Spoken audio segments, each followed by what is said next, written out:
ద్వితీయోపదేశకాండము 33వ అధ్యాయము.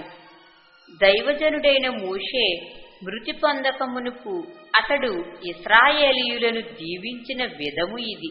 అతడిట్లనెను: యెహోవా సీనాయి నుండి వచ్చెను, శేయీరులో నుండి వారికి ఉదయించెను.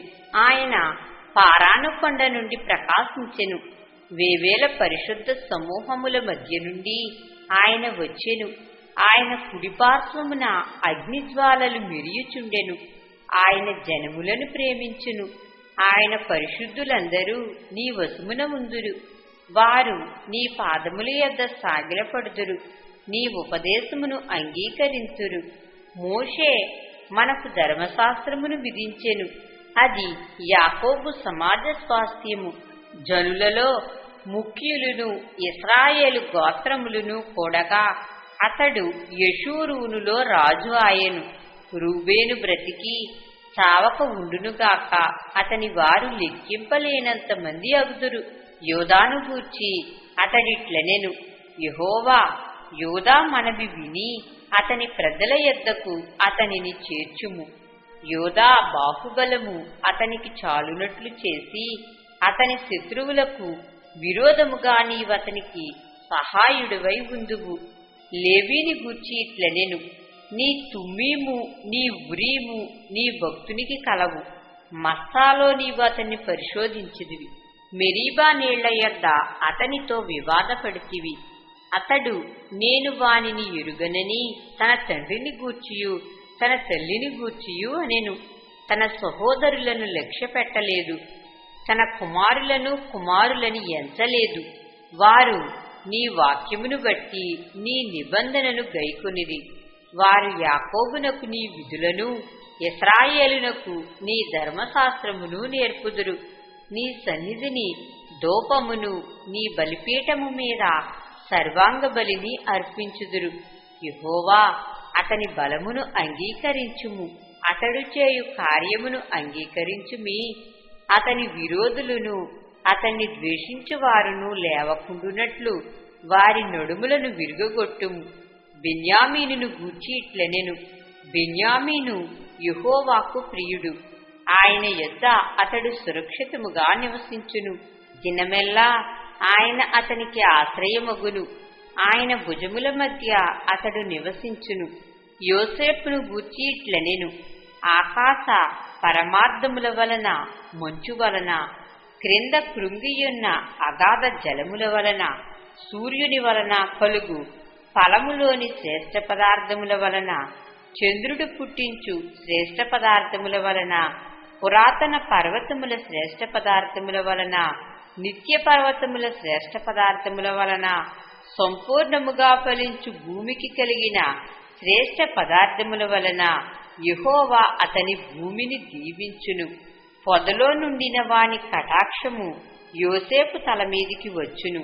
తన సహోదరులలో ప్రఖ్యాతి నొందిన వాని నడినెత్తి మీదికి అది వచ్చును.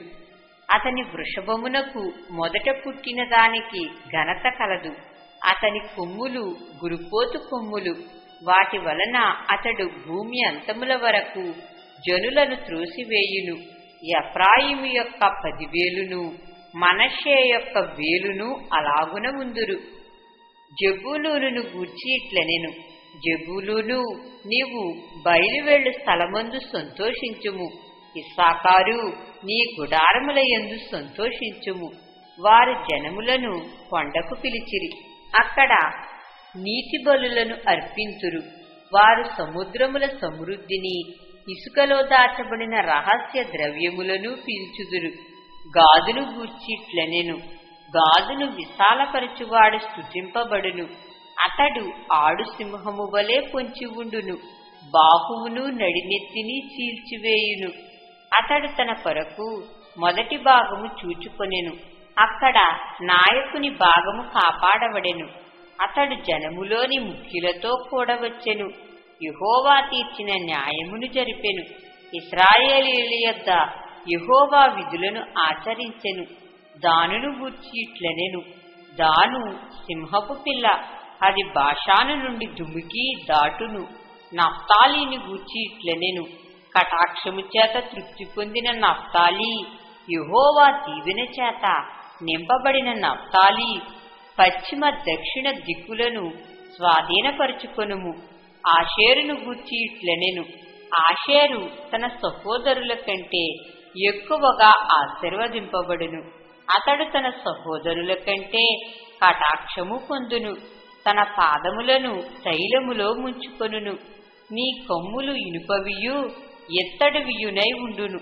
నీవు బ్రతుకు దినములలో నీకు విశ్రాంతి కలుగును. యెషూరును దేవుని పోలినవాడెవడునూ లేడు. ఆయన నీకు సహాయము చేయుటకు ఆకాశవాహనుడై వచ్చును. మహోన్నతుడై మేఘవాహనుడగును. శాశ్వతుడైన దేవుడు నీకు నివాస స్థలము. నిత్యముగా ఉండు బాహువులు నీ క్రింద ఉండును. ఆయన నీ ఎదుట నుండి శత్రువును వెళ్లగొట్టి నశింపచేయుమనెను. ఇశ్రాయేలు నిర్భయముగా నివసించును. యాకోబు ఓట ప్రత్యేకింపబడును. అతడు ధాన్య ద్రాక్షారసములు గల దేశములో ఉండును. అతనిపై ఆకాశము మంచును కురిపించును. ఇశ్రాయేలు, నీ భాగ్యమెంత గొప్పది! యెహోవా రక్షించిన నిన్ను పోలినవాడు ఎవడు? ఆయన నీకు సహాయకరమైన కేడెము, నీకు ఔన్నత్యమును కలిగించు ఖడ్గము. నీ శత్రువులు నీకు లోబడినట్లుగా వారు వేషము వేయుదురు. నీవు వారి ఉన్నత స్థలములను త్రొక్కుదువు.